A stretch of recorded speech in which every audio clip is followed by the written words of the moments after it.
La voiture a dévalé le long chemin de terre, poussiéreux. La poussière volait dans son sillage, obscurcissant momentanément la vieille maison. Sa silhouette, sombre contre le soleil couchant, promettait la tranquillité. Une escapade bien méritée pour 4 amis cherchant à échapper à la clameur de la ville. La maison était silencieuse. Sa façade patinée laissait entrevoir d'innombrables histoires. Les fenêtres, comme des yeux attentifs, suivaient chacun de leurs mouvements. À l'intérieur, l'air était lourd. Malgré l'atmosphère troublante, ils ont continué, déballant leurs sacs et partageant des rires nerveux. Mais au fond d'eux, une graine de peur avait été plantée. Le vieux gardien, le visage buriné par le temps, leur a remis la clé. « Profitez bien de votre séjour », a-t-il rappé, d'une voix aussi fragile que des feuilles d'automne. « Mais n'oubliez pas », a-t-il averti, « une pièce est interdite ». Ces paroles flottaient dans l'air. Une tension palpable s'est installée dans le groupe.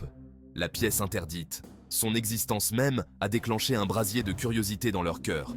Ils ont exploré la maison et son vaste terrain, profitant du calme qu'ils étaient venus chercher. Pourtant, la pièce interdite est restée une présence constante dans leurs pensées. Le bois lisse et sombre semblait vibrer d'une énergie invisible. Maxime, le plus audacieux du groupe, s'est senti attiré par le mystère. La pièce interdite est devenue une obsession. Il faisait les 100 pas devant son entrée, les doigts crispés par l'envie de tourner la clé. Ce n'était qu'une pièce après tout. Quel mal y avait-il à jeter un coup d'œil rapide? Les murmures d'avertissement de ses amis se sont estompés dans un bruit de fond. Une nuit, enveloppé dans le silence étrange de la maison, Maxime a pris sa décision. Son cœur battait contre ses côtes comme un oiseau en cage. Il s'est glissé dans le couloir, ses pas étouffés par l'épaisseur des tapis. D'une inspiration profonde, il a inséré la clé dans la serrure et l'a tournée. Il avait franchi le seuil, s'aventurant dans l'inconnu. La pièce était plongée dans l'obscurité. L'air était épais et vicié, comme s'il n'avait pas été touché depuis des siècles.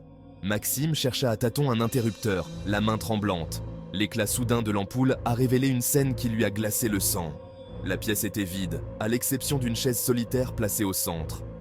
Son revêtement de velours était décoloré et usé, comme marqué par le temps qui passe.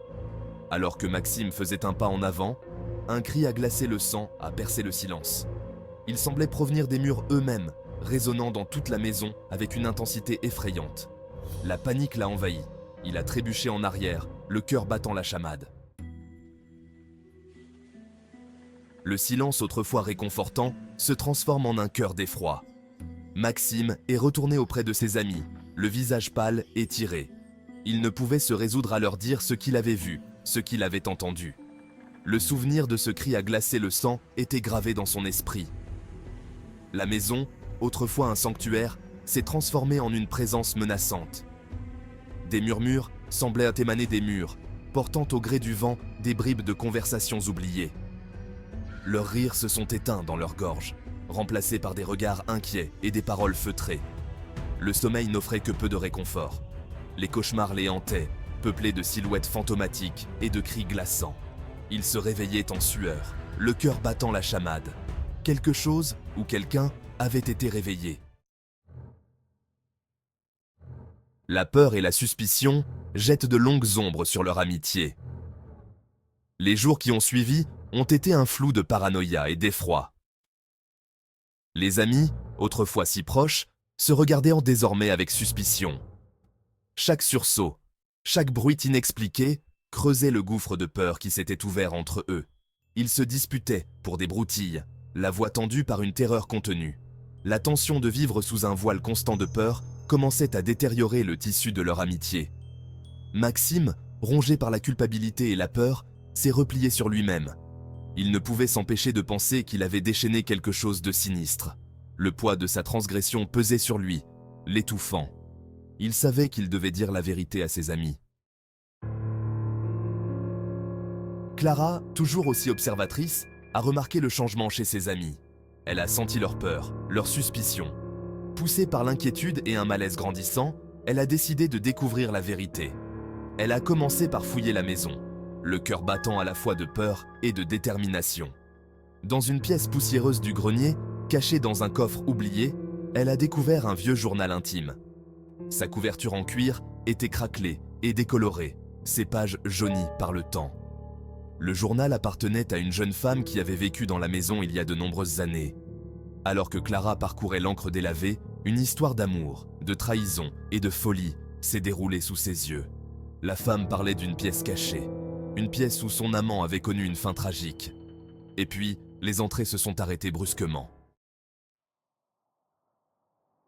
Clara est retournée en courant auprès de ses amis, les yeux écarquillés de terreur. « Il faut partir !» haleta-t-elle, le souffle coupé. « Cette maison, elle n'est pas sûre !»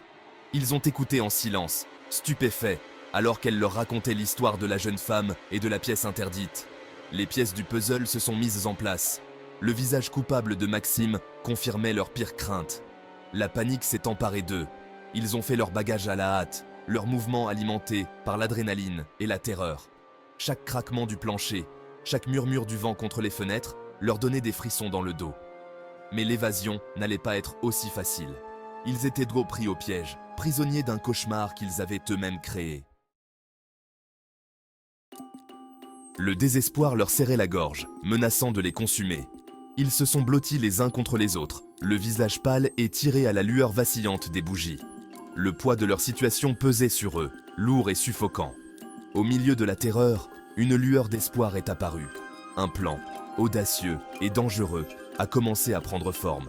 Ils allaient devoir travailler ensemble, oubliant momentanément leur peur, pour déjouer la force invisible qui les retenait captifs. Ils ont rassemblé le peu de provisions qu'ils ont pu trouver. Des cordes, des draps, tout ce qui pouvait les aider à s'échapper. Leurs mouvements étaient de rapides et silencieux, leurs yeux scrutant les ombres. La vieille maison semblait retenir son souffle, observant chacun de leurs mouvements. À la faveur de l'obscurité, ils ont fait mouvement. Suivant leur plan soigneusement établi, ils se sont glissés hors de la maison et dans l'étreinte glaciale de la nuit. L'adrénaline a envahi leurs veines, les propulsant vers l'avant. Ils n'ont pas arrêté de courir avant que la maison ne disparaisse de leur vue, engloutis par l'obscurité. Ils se sont effondrés sur l'herbe couverte de rosée, le souffle court, le cœur battant à tout rompre. Ils étaient libres, mais leur épreuve avait laissé des traces. Les rires insouciants et la camaraderie de leur arrivée avaient disparu, remplacés par un lourd silence né d'un traumatisme commun. Alors qu'ils s'apprêtaient à partir, Maxime hésita, le regard attiré par la maison. Il savait, avec une certitude glaçante, que la maison et ses secrets entraient à jamais ses rêves.